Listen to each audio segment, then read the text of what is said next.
Boa tarde a todos. Pessoal, fazendo um vídeo aqui, ó. Então, quer ser esse veículo aqui, uma estradinha 2010. Então, o que acontece aqui, pessoal? Presta bem atenção uma coisa. Esse carro tava com um barulho no motor.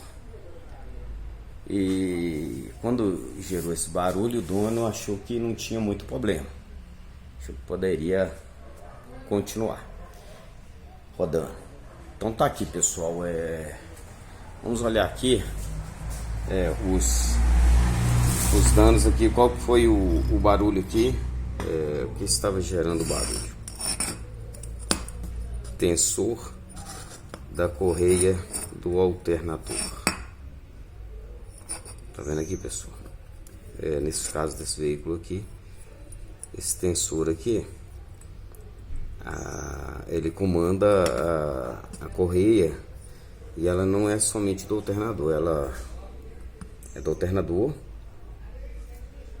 é da direção hidráulica e também do ar-condicionado. Então, pessoal, rodou além do que devia, né? Estourou o rolamento, tá? O rolamento tá todo danificado. Resultado, danos a essa peça aqui, ó. Né, pessoal?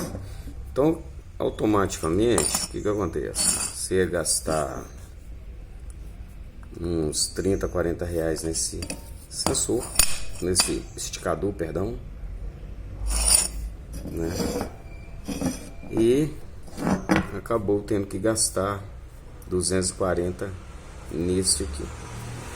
Este aqui é o esticador, né, que funciona este rolamento, né? Então aqui é o rolamento, o esticador aqui também foi danificado, rodou e quebrou tudo, né, por causa do rolamento. Então o que, pessoal? Então pega essa dica aqui. Apareceu o barulho, manutenção antes que o prejuízo é maior. Tá ok? Um abraço a todos aí. Isso aqui é uma estrada 2010, mas esse tipo aqui de tensor, né?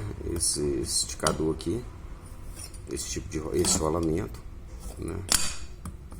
Ele também se aplica aí a palha quente, motor da Chevrolet, tá? Palha quente, o Siena e alguns outros veículos da Fiat aí. Ok, pessoal? Um abraço a todos aí, né? E vamos prestar atenção no barulho do motor. Uma boa tarde a todos.